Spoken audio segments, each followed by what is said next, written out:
Hello friends, तो स्वागत है आपका हमारे चैनल की स्टडी विद एंजॉय 535 में। और आज है हमारा लेक्चर नंबर सेकंड और चैप्टर नंबर भी सेकंड है। आज चैप्टर है हमारा मानव नेत्र तथा रंग बिरंगा संसार। इससे पहले के लेक्चर में हमने नेत्र के बारे में पूरा पढ़ लिया था, उसके बारे में पूरी जानकारी ले ली थी। नेत्र के कितने प्रकार के भाग होते हैं, रेटिना, दृढ़पटल और कॉर्निया वगैरह, इन सब के बारे में हम इससे पहले वाली वीडियो में अध्ययन कर चुके हैं, जो कि आपकी प्लेलिस्ट में ऐड कर दी गई है। और आज हम जानेंगे नेत्र कार्य कैसे करता है, जो हमारी आंखें होती हैं वो काम कैसे करती हैं, किस प्रकार से वो हमें प्रतिबिंब बनाती हैं और हम किसी भी वस्तु या व्यक्ति को देख सकते हैं। तो आइए देखते हैं। जो पलक होते हैं हमारी आंखों में, पलक ये मानिए कि कैमरे के शटर की तरह होते हैं। कैमरे के शटर की तरह पलक, यानी कि जो पलक और जो कैमरा का शटर होता है, कैमरे का शटर डाल दिया जाए तो कैमरा कोई काम नहीं करेगा। फिर उसके अंदर चाहे कुछ भी, कितनी भी बढ़िया जगह उसे ले जाया जाए, बिन बंद कैमरे में आप उसे दिखाइए, कोई भी वीडियो आप या अथवा फोटो वो क्लिक नहीं कर पाएगा। और वही काम होता है पलक का। अगर हम पलक बंद कर लें तो हम कोई भी चीज़ नहीं देख सकते। एक जोक भी है कि वो कहता है कि सबसे पहले आपके दरवाजे पे कोई दस्तक दे तो आप क्या करेंगे, गेट खोलेंगे या लाइट जलाएंगे? क्या करेंगे सबसे पहले? तो कोई बोलता है गेट खोलेंगे, कोई बोलता है लाइट जलाएंगे। तो वो बोलता है नहीं, सबसे पहले आप आँख खोलेंगे। क्या खोलेंगे? आँख खोलेंगे। ठीक है, तो भाई जब तक आप आँखें नहीं खोलेंगे, जब तक CPU स्टार्ट ही नहीं किया जाएगा, तब तक के मॉनिटर चलेगा कैसे? बिना CPU खोले मॉनिटर चल ही नहीं सकता। तो जब तक ये मानिए पलक जो होते हैं वो कैमरे के शटर होते हैं। ठीक है, अब देखिए कैमरे के शटर अब खुल चुके हैं। अब वर्क ये कैसे करेगा हमारी आंखें? तो सबसे पहले माना कि ये कोई ऑब्जेक्ट है हमारी, ये कोई वस्तु है हमारी, जहाँ से प्रकाश जाता है और प्रकाश यहाँ से, प्रकाश की किरण, वस्तु से प्रकाश की किरण जब जाती है, मानिए कुछ इस प्रकार से कहें, तो सबसे पहले वस्तु से जो प्रकाश की किरण जाएगी, सबसे पहले कहाँ पे जाएगी? उभरे हुए तल पर। मैंने बताया था ये जो सफ़ेद सफ़ेद होता है इसे क्या बोलते हैं? दृढ़पटल। और दृढ़पटल के अंदर उसी के पास यहाँ पे सबसे पहले जाएगी कॉर्निया में। कहाँ पे जाएगी? कॉर्निया में। तो सबसे पहले वस्तु से प्रकाश कॉर्निया में जाएगा। कॉर्निया ही वह स्थान होता है, वह जगह होती है जहाँ से प्रकाश अंदर की ओर जाता है। उसके बाद वो कहाँ जाएगा? जलीय द्रव में, जिसे क्या कहते हैं? आंसू। जो हमारे आंसू होते हैं तो वही होते हैं। तो कॉर्निया से आंसू में जाएगा, आंसू के बाद यानी कि जलीय द्रव के बाद लेंस में जाएगा। लेंस से पहले एक यहाँ पे छोटा सा छिद्र भी बताया था हमें, यहाँ पे नेत्र लेंस बताया था। तो जो हमारा आँख की पुतली बोला जाता है, तो उसमें क्या बोला था पुतली में कि ये आँखें बंद करने पर कैसी हो जाती हैं, मतलब तेज प्रकाश में छोटी हो जाती है, और जब प्रकाश ज़्यादा होता है तब ये बड़ी, प्रकाश ज़्यादा होता है तब ये छोटी हो जाती हैं, और प्रकाश कम होता है तब ये बड़ी हो जाती है, ताकि इसमें प्रकाश ज़्यादा आ सके। ठीक है, तो वही ये पुतली होती है।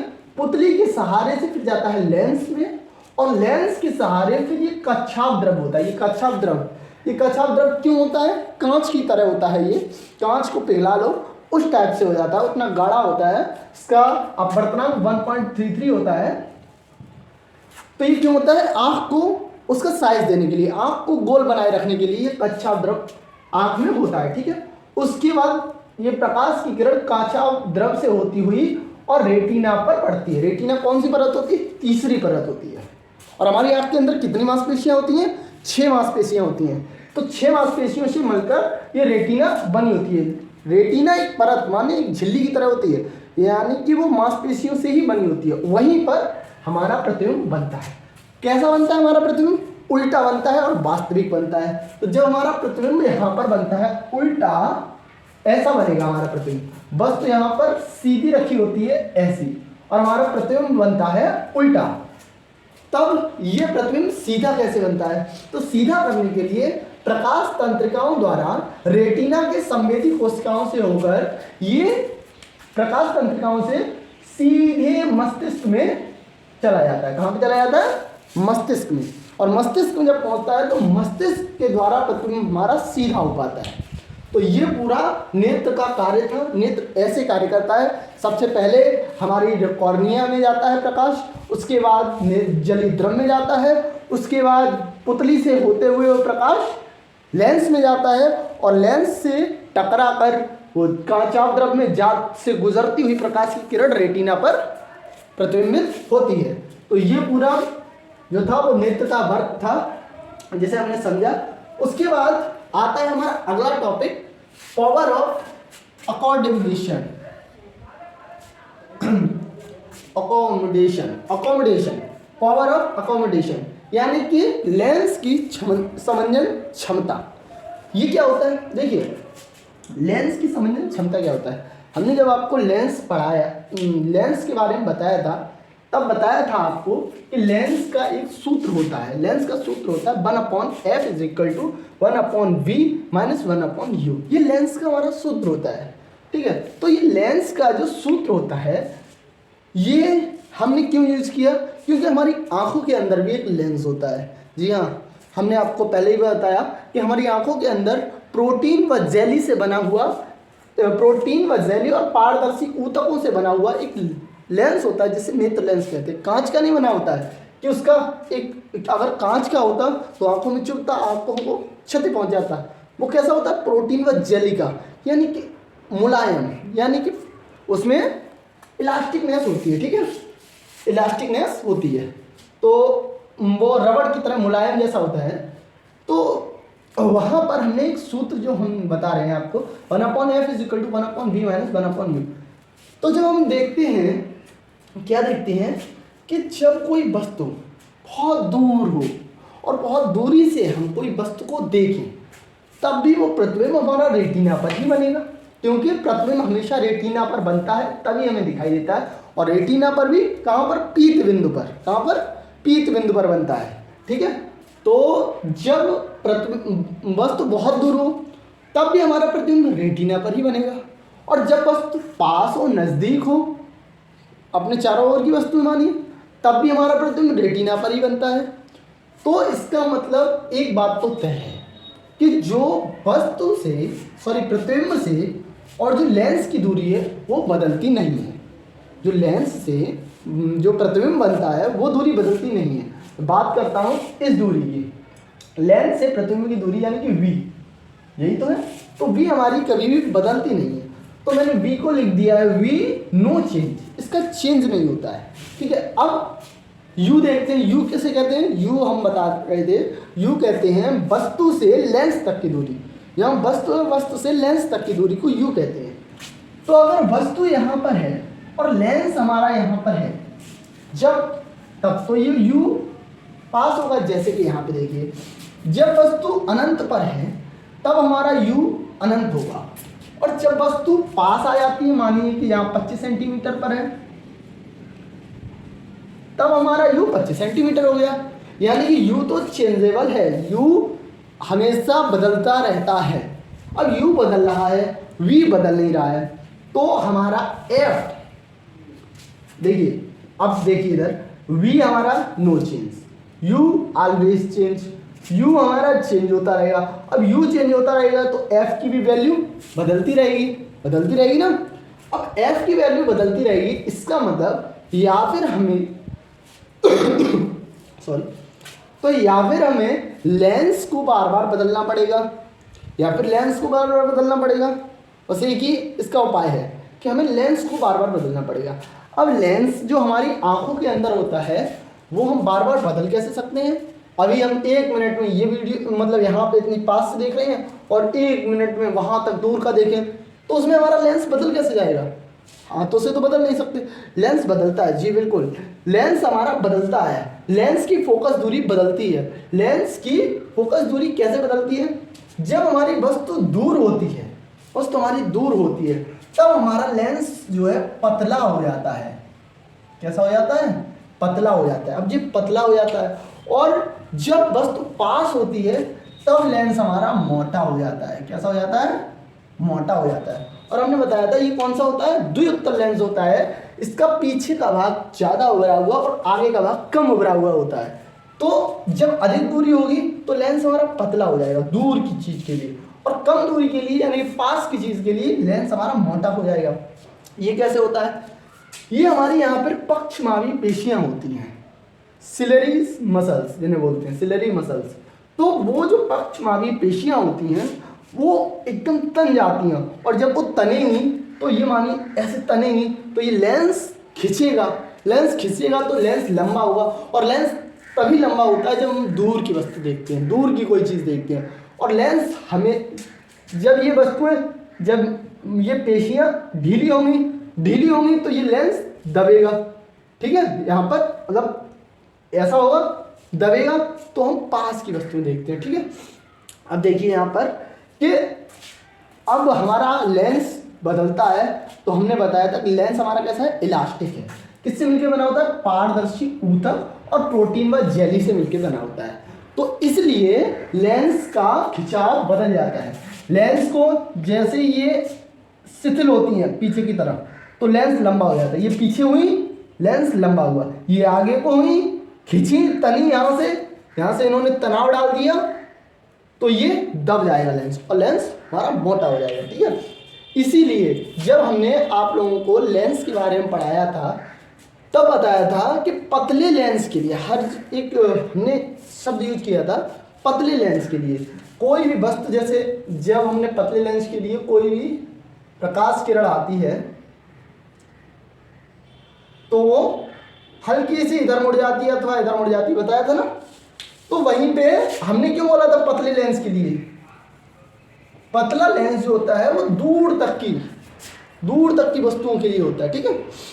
तो अब हमारा यहाँ पे देखिए लेंस कंप्रेस हो गया, दब गया, और यहाँ पर लेंस खिंच गया। तो लेंस की power of accommodation, according to the power of accommodation, कि लेंस की फोकस दूरी को समायोजित करने की क्षमता। अब लेंस का आकार बदलेगा तो लेंस की फोकस दूरी बदलेगी। अब मानिए कि ये लेंस पतला था तो लेंस की फोकस दूरी अब कितनी हो गई? यहाँ पे देखिए दो समांगी इससे मिलकर बना होता है, तो एक लेंस का ये रखा तो ये इतने बड़े हो गए तो इनकी बढ़ गई वक्रता त्रिज्या, और वक्रता त्रिज्या बढ़ गई तो F = R/2, ठीक है, 2F हो जाएगा, 2F तो दुगनी फोकस दूरी और सिंगल वक्रता त्रिज्या, ठीक है। तो यहाँ पर हमारी फोकस दूरी ऐसे बढ़ जाती है। तो फोकस दूरी को समायोजित करने की क्षमता ही नेत्र की समंजन क्षमता कहलाती है, ठीक है। फोकस दूरी को समायोजित करने की क्षमता नेत्र की समंजन क्षमता कहलाती है। तो ये आप लोग इसका एक स्क्रीनशॉट लीजिए, फिर अगले टॉपिक के बारे में।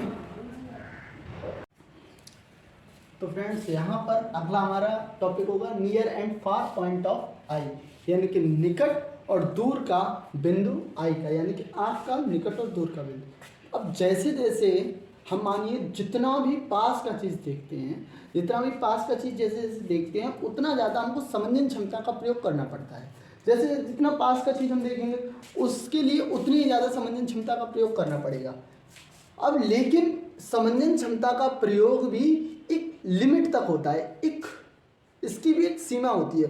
बोलते हैं ना हर चीज़ सीमा से अधिक नहीं करनी चाहिए, जैसे बोलते हैं अति से ज़्यादा नहीं करनी चाहिए।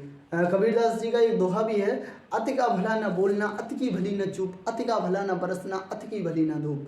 तो वो ही होता है ना कि इसमें बोला है कि अगर आप अति यानी कि ज़्यादा पास लेके आते हैं तो समंजन क्षमता भी एक निश्चित ही काम करेगी, उससे ज़्यादा वो काम नहीं करेगी, एक निश्चित दूरी तक काम करती है।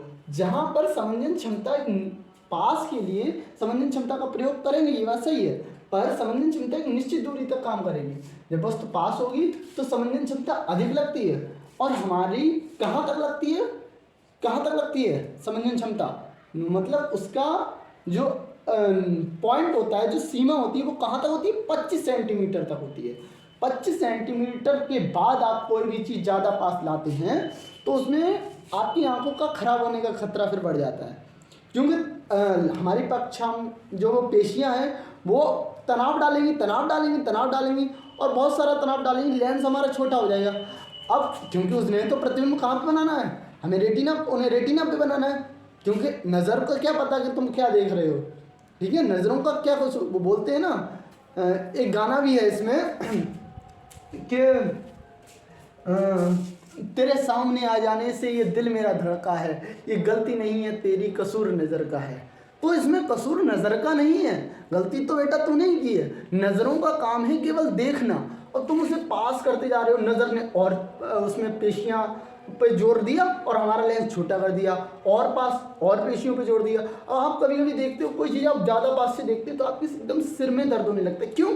क्योंकि वो पेशी जो मांसपेशियां हैं जो तंत्रिका केंद्र यहाँ से जाती हैं सीधे मस्तिष्क तक, वो उसे बार बार अंकित करती हैं कि इसका चित्र सही नहीं बनना है, जो हमारा जो मतलब प्रतिबिंब बनना है वो सही नहीं बना रही है। आँख मतलब बोलता है कि आँख कैसा कार्य कर रही हो, तुम्हारा सही चित्र नहीं बनना है, यहाँ पे आ नहीं रहा है। तो आँख बोलती है मेरे को क्या, मैं तो इतना मैंने पहले ही बता दिया कि मैं 25 सेंटीमीटर से ज़्यादा पास होगी चीज़ तो मैं उसे नहीं दिखा सकती। ठीक है, तो इसीलिए और वस्तु दूर होगी तो हमें समंजन क्षमता का प्रयोग किए बिना ही वस्तु देखते हैं।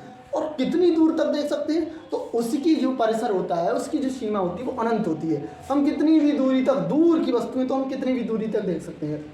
ठीक है, कितनी भी दूरी तक हम दूर की वस्तुओं को देख सकते हैं, तो उसके लिए हमें कोई भी ज़रूरत नहीं पड़ती। लेकिन पास के लिए हमें 25 सेंटीमीटर ही हमारे जो होता है निकटतम बिंदु होता है। तो हमारा नेत्र का जो परिसर हुआ जो कितना हुआ, 25 सेंटीमीटर से अनंत तक। तो ये हो गया हमारा नेत्र का परिसर हो गया। ठीक है, तो आगे फिर कुछ इंपॉर्टेंट फैक्टर्स हैं, 4 फैक्टर्स हैं। नंबर 1 है हमारा कि हमारी एक, अगर हम एक आँख को बंद कर लें, एक आँख को हम बंद कर लें और एक आँख से क्षैतिज में देखें, क्षैतिज मतलब ऐसे ऐसे ऐसे देखें, ऐसे ऐसे, ना कि ऐसे ऐसे, ये ऊर्ध्वाधर हो गया। अगर ऐसे ऐसे देखेंगे तो एक आंख बंद करने के बाद जो हम देख सकते हैं एक आंख से दोनों तरफ, वो केवल 150 डिग्री तक देख सकते हैं, केवल 150 डिग्री तक ही देख सकते हैं एक आंख से केवल। और दोनों आंखों से हम 180 डिग्री तक, यानी कि पूरा ऐसा ऐसा देख सकते हैं, इधर का इधर, इधर का इधर, ऐसे ऐसे, यहाँ तक यहाँ तक, यहाँ तक यहाँ तक। तो ये 180 डिग्री तक हम दोनों आंखों से देख सकते हैं। अब क्या 360 डिग्री तक हम देख सकते हैं पूरा? हम पीछे का अपने का देख सकते हैं? नहीं, हम अपनी आंखों से 360 डिग्री का पूरा नहीं देख सकते। लेकिन क्या कोई भी नहीं देख सकता? जी हाँ, एक ऐसा बंदा है, चींटी। चींटी की होती है जो पीठ पर आंख होती है, लाल चींटी, जो दूसरी चींटी, एक ये चींटी होती है, एक होती है जिसकी पीठ पर आंख होती है। तो वो चींटी की आंख जो होती है वो 360 डिग्री तक देख सकती है। आपकी स्क्रीन पर दे रहा होगा यहाँ पे, तो वो जो चींटी होती है जो स्क्रीन पे दिख रहा है, तो उस चींटी की आंख चारों तरफ देख सकती है, यानी कि 360 अंश पूरा, इधर उधर इधर पूरा देख सकती है। तो जो चींटी होती है, चींटियों की आंख 360 डिग्री तक देख सकती हैं, और हमारी आंख केवल 180 डिग्री तक ही देखने की इनकी सीमा होती है, परिसर होता है, केवल यहाँ तक, यहाँ तक। ठीक है, अब दूसरी चीज़, हम एक आंख से कोई भी चीज़ देखते हैं जब, तो वो केवल हमें 2D में देखती है, यानी कि द्विविमीय, 2D, 2 डायमेंशनल, 2 डायमेंशनल, केवल 2D में दिखती है हमें एक आंख से जब हम कोई भी चीज़ देखते हैं। और हम जब 3D में देखना चाहें तो हमें दोनों आंखों का प्रयोग करना पड़ता है। इसलिए हमें दोनों आंखों को देखने के लिए 2D तो आप जानते होंगे, ये 2D होता है, द्विविमीय x y, और x y z जो होता है वो 3D होता है। जैसे माचिस होगी, माचिस का फ्रंट व्यू दिखाया जाए आपको, जैसे ये दिखाया जाए, तो इसको आप एक आंख से देखेंगे तो इसका इधर का कम दिखाई देगा। ठीक है, और जब दोनों आंखों से देखेंगे तो ये 3D में दिखाई देगी। ठीक है, तो ये होता है 2D और 3D। चौथा हमारा फैक्टर्स है समुद्री लुटेरे की एक आंख पर पट्टी।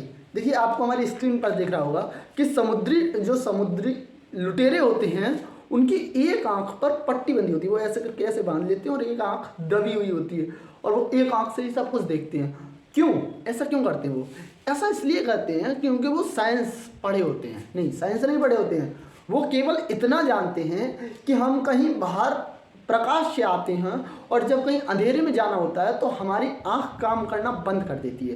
क्योंकि हमने आप लोगों को बताया था क्यों कि जो पुतली होती है, जो पुतली वाला छेद होता है जहाँ से प्रकाश जाता है लेंस की ओर, तो जो पुतली होती है वो एक निश्चित प्रकाश को ही अंदर आने देती है, एक निश्चित प्रकाश। उसके लिए आप ज़्यादा या कम नहीं करेंगे, एक निश्चित प्रकाश है, अगर वो अगर आप ज़्यादा प्रकाश में ले जाते हैं तो वो अपने आप को छोटा कर लेगी, वो कम प्रकाश आएगा। और जैसे ही आप कहीं उसे अंधेरे में ले जाते हैं तो वो पुतली बड़ी हो जाएगी, और जैसे ही पुतली बड़ी होगी हमारी तो वहाँ पे ज़्यादा प्रकाश आएगा, लेकिन उसे उतना ही प्रकाश चाहिए, उसकी क्वांटिटी उतनी ही होनी चाहिए।